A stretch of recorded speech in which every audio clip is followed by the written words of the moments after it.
I hate this.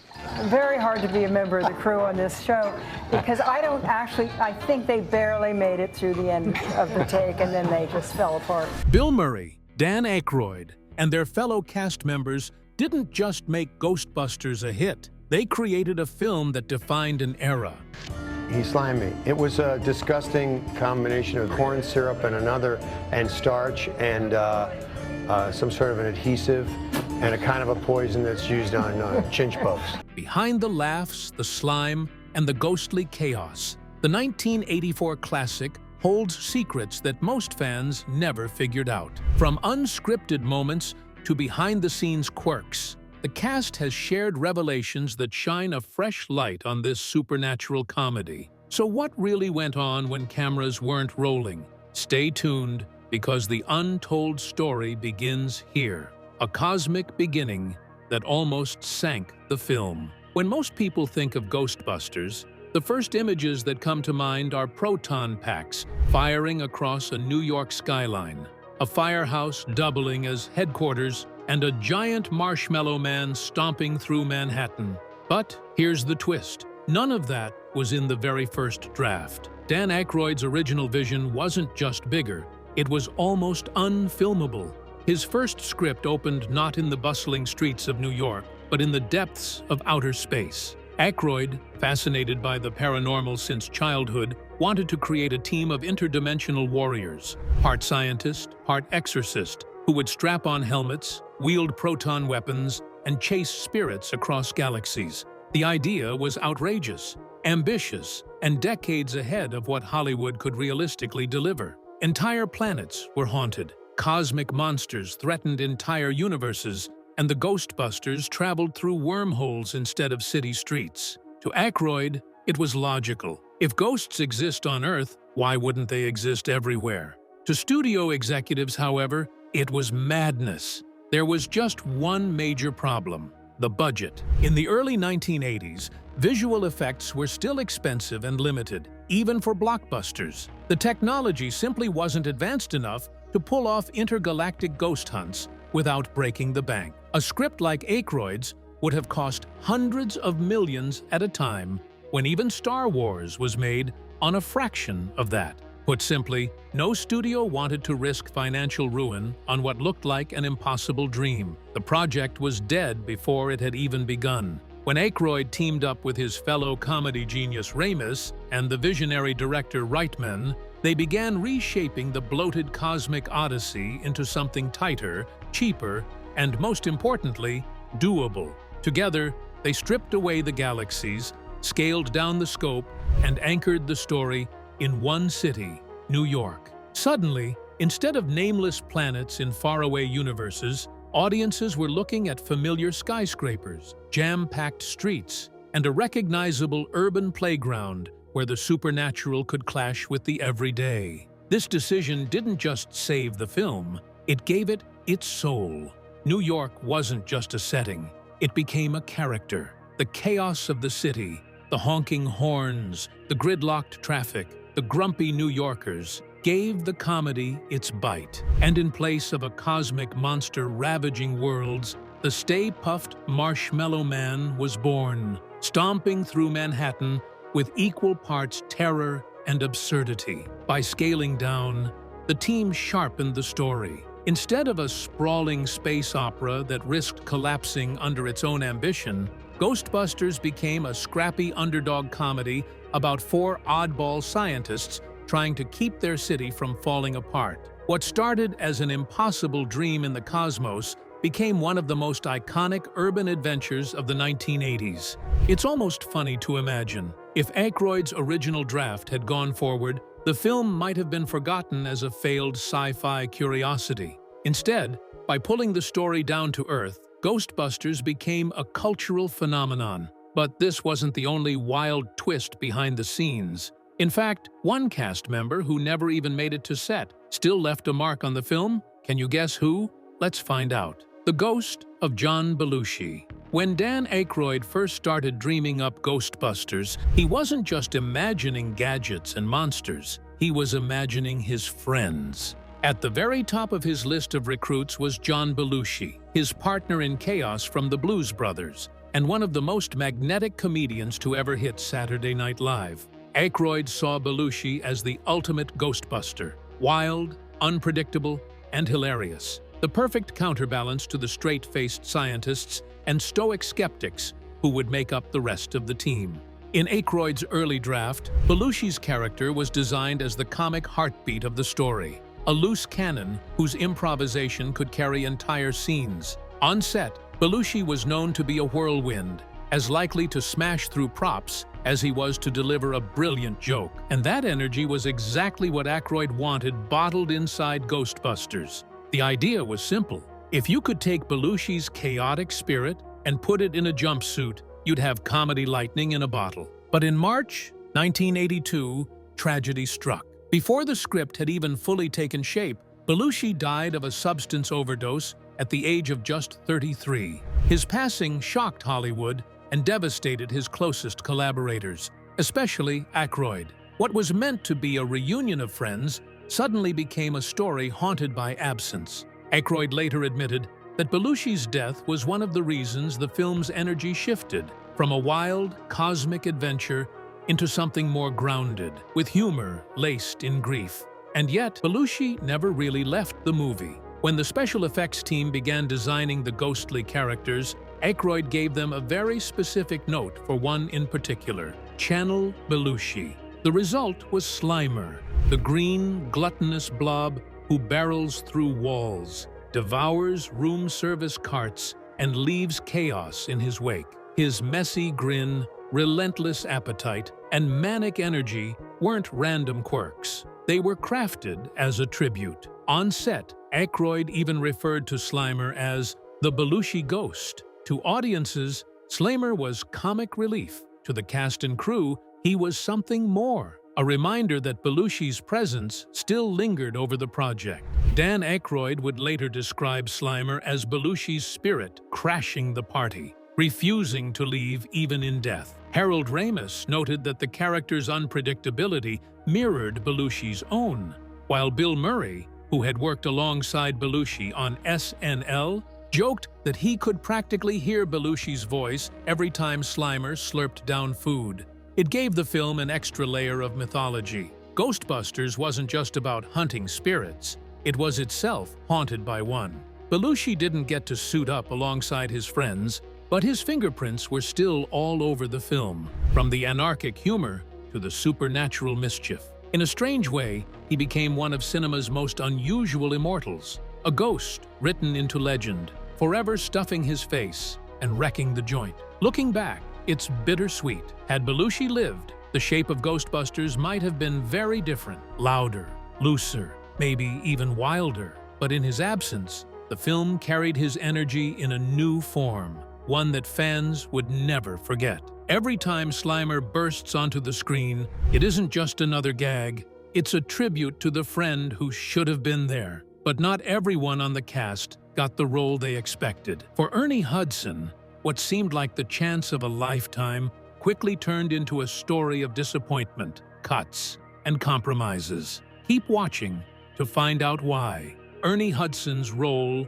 that shrunk. When audiences think of the original Ghostbusters team, four faces usually come to mind. Bill Murray as the sarcastic Venkman, Dan Aykroyd as the excitable Ray, Harold Ramis as the brainy Egon, and Ernie Hudson as the level-headed Winston Zeddemore.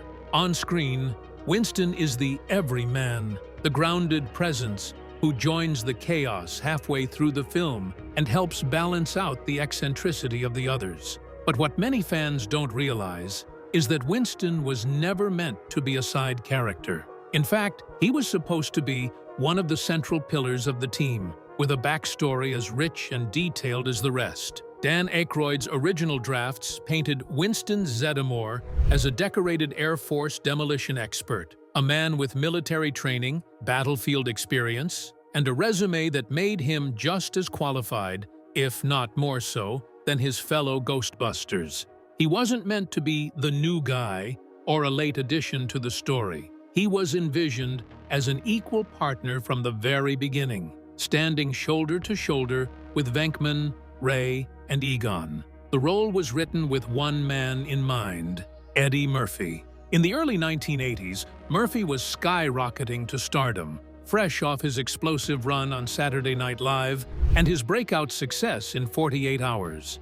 His charisma, fast-talking humor, and electric presence seemed tailor-made for a Ghostbuster. The idea of Murphy suiting up alongside Murray, Aykroyd, and Ramis was almost too perfect, but Hollywood timing can be cruel. Murphy was already committed to Beverly Hills Cop, a project that would go on to become its own mega hit. With Murphy unavailable, the Ghostbusters script went through a massive rewrite. What had once been pages of detailed backstory and witty dialogue for Winston was whittled down to just a handful of lines. His military credentials vanished. His big introduction was cut. Instead of being part of the team from the beginning, he didn't even appear until the movie was halfway over. The spotlight shifted toward Bill Murray, whose improvisational style consumed more and more of the script. Enter Ernie Hudson. For the veteran actor, the role of Winston seemed like the opportunity of a lifetime.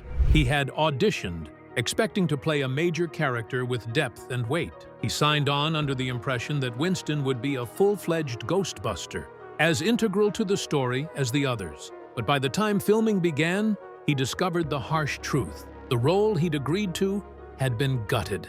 Hudson was stunned. Instead of delivering a fully fleshed-out performance, he was left with scraps, often relegated to reacting while the other actors drove the scenes. It was a crushing blow, and one that he has spoken about candidly in interviews over the years.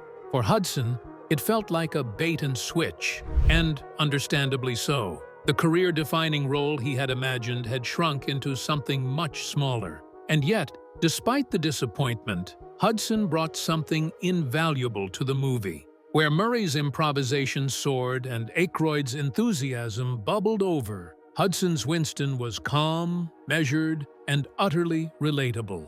He became the anchor, the ordinary guy in the middle of extraordinary chaos. When Winston mutters, "If there's a steady paycheck in it, I'll believe anything you say," it's not just a funny line, it's a moment that grounds the absurdity in real-world pragmatism. He was the audience's stand-in, the person most of us would be if we found ourselves in a haunted Manhattan. Hudson's quiet strength gave the team balance. Without him, the Ghostbusters might have felt like a collection of eccentric geniuses spiraling out of control.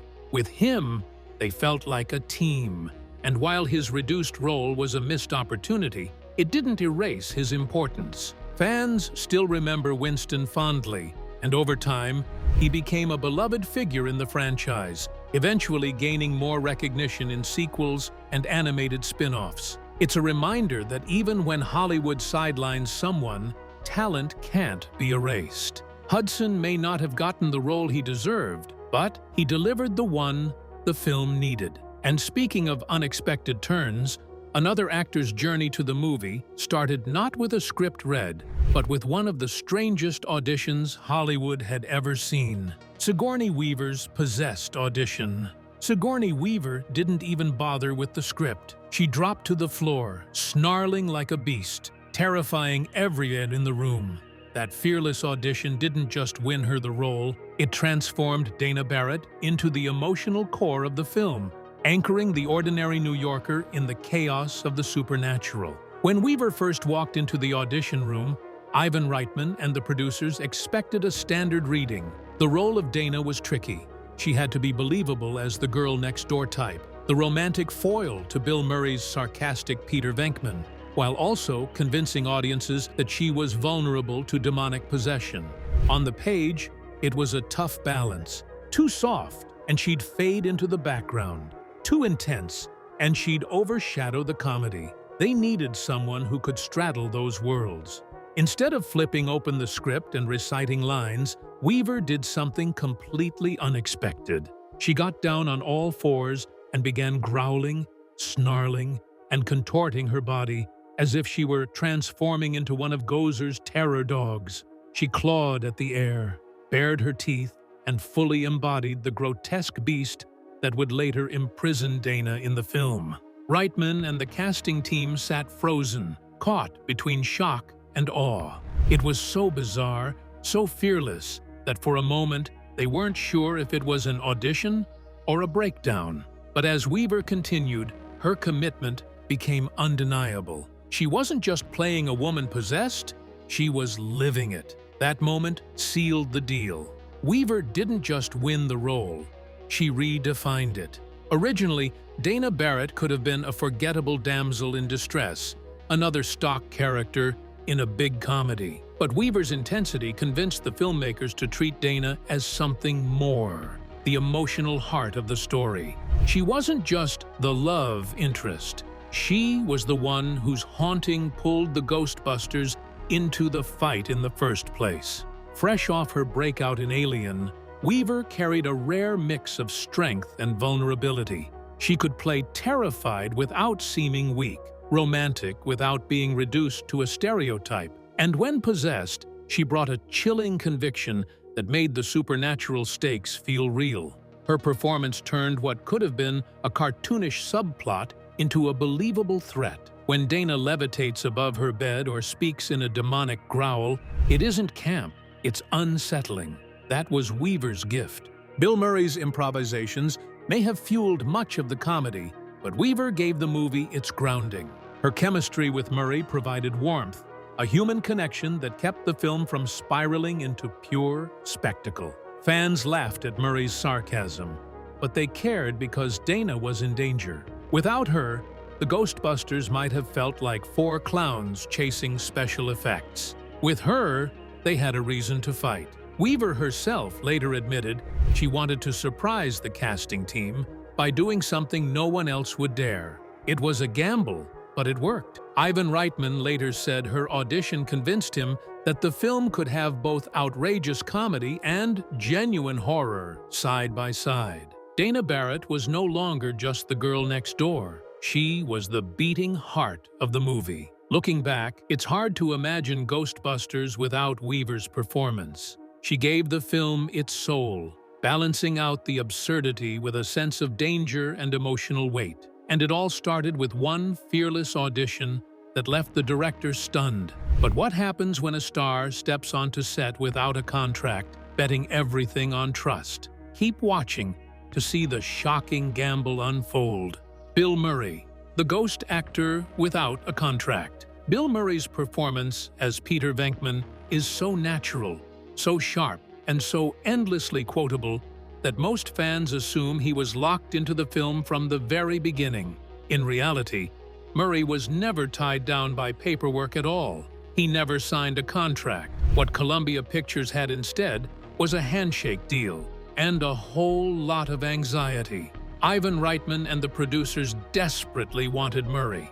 His reputation for quick wit and unpredictable comedy made him the perfect foil to Aykroyd and Ramis, both of whom had a more scripted, structured approach to humor. But getting Murray to actually commit was like chasing smoke. He offered only a verbal promise. He'd do Ghostbusters if the studio financed his passion project, The Razor's Edge. Columbia agreed, but no one had a signed page to show for it. Then, just as production was gearing up, Murray vanished. He slipped away to France, leaving the filmmakers in limbo. The studio was panicked. How do you make a $30 million comedy without knowing if your lead actor will show up? Reitman has since admitted that those weeks before filming were some of the most stressful of his career. There was no plan B, no backup casting option. If Murray decided not to appear, the movie would collapse. And then, on the very first day of filming, Murray simply walked onto set as if he'd been part of the plan all along. No phone call, no confirmation, no warning. He just arrived, grinning, and started delivering lines. That was Bill Murray in a nutshell. Unpredictable, chaotic, and brilliant. What followed was even more remarkable. Murray treated the script as a rough suggestion, not a set of rules. Nearly all of Peter Venkman's iconic sarcasm came from Murray himself. He improvised relentlessly, often refusing to deliver the same line twice. One moment, he'd crack a dry one-liner. The next, he'd rewrite entire exchanges on the spot. For Ivan Reitman, it was both exhilarating and exhausting. Editing the film became a nightmare, because Murray gave so many variations that choosing the definitive take was almost impossible. But the gamble worked. Murray's improvisation gave Ghostbusters its beating heart of comedy. Lines that fans still quote decades later, like, "This man has no dick," weren't carefully crafted in a writer's room. They were born in the chaos of Murray's spontaneity. His ability to undercut the supernatural spectacle with a perfectly timed joke kept the movie from tipping too far into either horror or slapstick. In retrospect, Murray's unpredictability wasn't just a quirk, it was the glue that held the film's tone together. Aykroyd brought enthusiasm, Ramis brought intellect, Hudson brought grounding, but Murray brought the smirk, the wink, the sense that no matter how insane things got, somebody was still in on the joke. And he did it all without ever signing on the dotted line. Looking back, it's almost unthinkable that Columbia Pictures built one of the most expensive comedies of its time on nothing but a handshake. But that risk turned into one of the greatest casting choices in film history. Still, the studio's nerves weren't over. If Murray's unpredictability wasn't enough, the entire project faced another hurdle. Columbia Pictures itself had just been swallowed by Coca-Cola, and the new executives weren't convinced a ghost comedy was worth the gamble. Studio doubts and Coca-Cola chaos. Just as cameras were about to roll, the unthinkable happened. Columbia Pictures was swallowed by Coca-Cola. A studio already taking a gamble on an expensive ghost comedy suddenly had a new corporate parent that didn't understand it, didn't trust it, and nearly pulled the plug. In the middle of this corporate storm, Ghostbusters teetered on the edge of collapse. Columbia had initially greenlit the project, albeit nervously. A $30 million budget was no small commitment in 1984, especially for a film that didn't fit neatly into a single category. It wasn't purely a comedy, not quite horror, and certainly not a straightforward action film. It was a strange hybrid that leaned on special effects, an area notorious for draining studios dry. Executives already had doubts about how to market it. Was it a kids' movie? An adult satire? A sci-fi thriller? No one could pin it down, and that uncertainty made the financial risk all the more daunting. Then, the Coca-Cola deal landed like a meteor. Practically overnight, the soda giant inherited Columbia Pictures, and with it, the risky project about 4 ghost hunters in New York. For a company built on carbonated beverages, the prospect of bankrolling proton packs and haunted skyscrapers seemed baffling. New executives looked at the balance sheets and asked an obvious question. Why are we spending millions on a film nobody can categorize? For weeks, the answer seemed to be silence. Ivan Reitman, Dan Aykroyd, and Harold Ramis suddenly found themselves fighting not just for their movie, but for its very existence. Reitman recalled sitting in endless meetings trying to convince Coca-Cola executives that the blend of humor, special effects, and supernatural spectacle wasn't lunacy. It was a winning formula. But to people more comfortable with soda fountains than film reels, the pitch fell flat.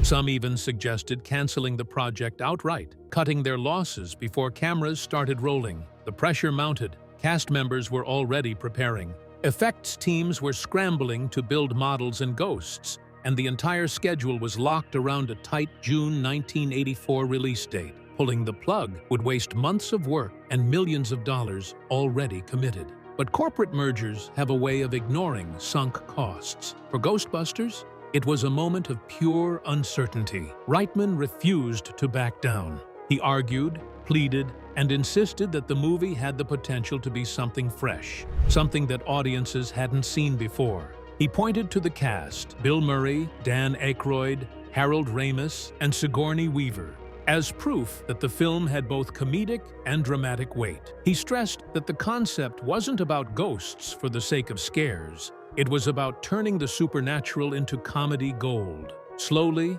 reluctantly, Coca-Cola agreed to let the project limp forward. That resistance saved the movie. Without Reitman's persistence, Ghostbusters might have become just another casualty of corporate indecision. Instead, it survived long enough to get in front of an audience, where it would prove all the doubters wrong. Ironically, the very people who nearly canceled the film would later profit from one of the most successful comedies of the decade. It's a reminder that some of the greatest pop culture moments exist only because a few people refused to let them die. Ghostbusters could easily have been another doomed project buried under studio notes and merger memos. Instead, it became a juggernaut. But the risks weren't over. Even with the film alive, there was one creative choice that terrified Reitman more than Coca-Cola's boardroom doubts. A giant marshmallow mascot stomping through Manhattan could either be an instant icon or the punchline that killed the movie.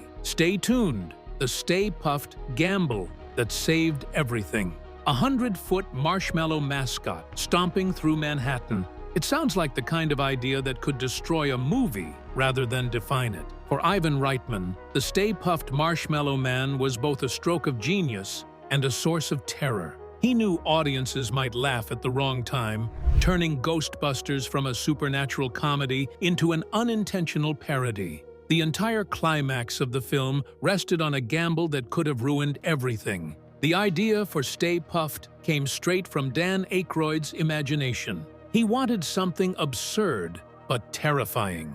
A monster so ridiculous, it circled back to being unsettling. The image of an innocent corporate mascot transformed into a city-crushing kaiju was the perfect embodiment of the film's tone.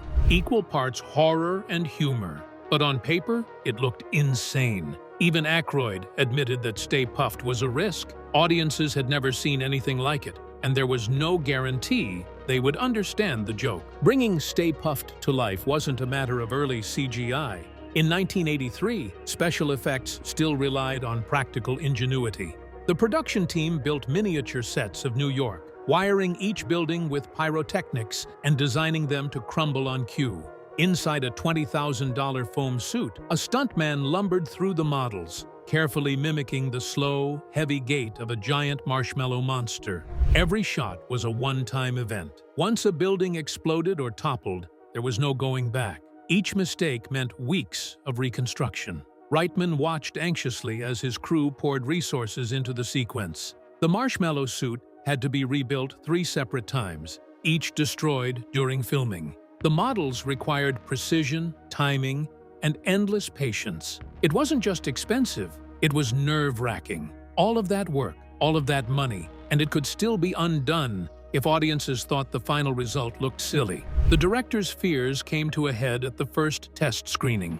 Reitman has admitted that as the Marshmallow Man first appeared on screen, he froze. If the crowd laughed, if they groaned, if they rolled their eyes, the movie was finished. The climax depended on the monster being ridiculous, yet menacing, absurd, yet awe-inspiring. The room fell silent as Stay Puft loomed over the skyline. And then it happened. The audience erupted, not with derision, but with cheers. They loved it. The absurdity didn't break the film, it made it unforgettable. Stay Puft became the crown jewel of Ghostbusters, a pop culture icon as recognizable as the proton packs or Slimer. What could have been a disaster turned into the moment everyone remembered. Proof that the movie's delicate balance of horror and comedy actually worked. The giant Marshmallow Man didn't sink Ghostbusters, he saved it. Over time, Stay Puft took on a life of his own. He became a symbol of the franchise, appearing in merchandise, cartoons, and even the 2016 reboot. Fans who never even saw the original film instantly recognized the smiling mascot with sailor hat and neckerchief. He represents the film's willingness to take risks, to embrace the ridiculous, and somehow make it epic. For Ivan Reitman, that gamble was the ultimate relief. His biggest fear became his greatest triumph, proving that sometimes the riskiest choices are the ones that make history. But if Stay Puft became the face of Ghostbusters, that was just the beginning. Behind the scenes, the chaotic schedule and unlikely release built this accidental empire. Keep watching to see how it all came together. Ghostbusters becomes an accidental empire. 12 months. That's all the cast and crew had to write the script, cast the roles, build the sets, film, edit, and deliver a finished movie. By Hollywood standards, it was a nearly impossible deadline.